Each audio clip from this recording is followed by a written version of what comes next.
That's Josh. That's the skidder that you're going to be riding in. Efforts by Europe to go green and move away from coal have the US logging industry seeing green, and lots of it, in the form of revenue and jobs. The Journal's Ianthe Dugan is here to explain. So, welcome Ianthe, nice to have you on board. You recently visited one of these logging sites in North Carolina. Tell us what you saw down there. I did. So a big paper mill closed, and you know that's happening all over the country. So these people were laid off, and business has gone way down. But a new business is booming, and it's the creation of pellets, which are these sort of ground up, really compressed pieces of wood that you burn for fuel. Right. And this is, a lot of it's going to Europe, I understand. That's right. Tell us why. It seems a bit of a twist, that's because right. It's not necessarily coming from the usual sources. So it's an environmental push in Europe. So they have these new goals to reduce their emissions. Right. And so a lot of... the pellets on screen there, just so we can that's have right. viewers see it. Yeah. So that's what's replacing coal. And so this is supposed to be better for the environment than coal.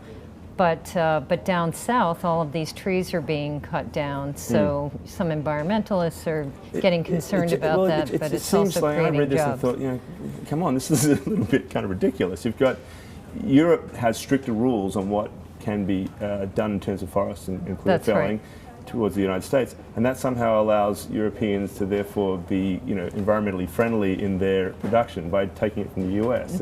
How does this contradiction hold up? They have fewer trees and more restrictions protecting what trees they have. So they're hiring companies here to chop down trees here to turn into pellets to ship there. And the forests that they're, you know, cutting here are, you know, they're not using big old, you know, hardwood trees to make pellets. Forest. They're using the limbs of the trees and the smaller trees and the pieces that aren't going to be made into lumber or furniture.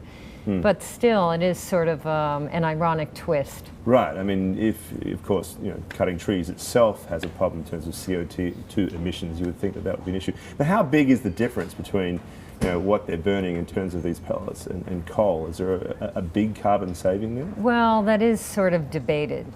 So there are some people who say that, you know, coal's the worst thing that you can burn. We have to get away from this. And these pellets are, you know, better for the environment, but they're, you know, but that is still being debated.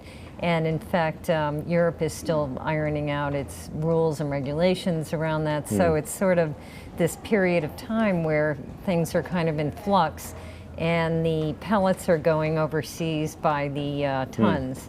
So for the US, you know, North Carolina, you've pointed to, are there other places as well that could benefit in terms of revenue to be generated from this? Well, North Carolina is full of these trees. There's a lot of forests there, and a lot of newer forests. So they replant, they regenerate, they regrow. But there aren't other places in the world that are, you know, where this is going on as much, because there are restrictions against endangered trees and such, and the rules here are a little easier. Are we likely to see, you know, the similar sorts of plants being created here in terms of electricity plants, or is it? Well, it could be. Right now, a lot of the focus is on the south. We may see some more move up north, where paper plants have closed and we have a lot of wood.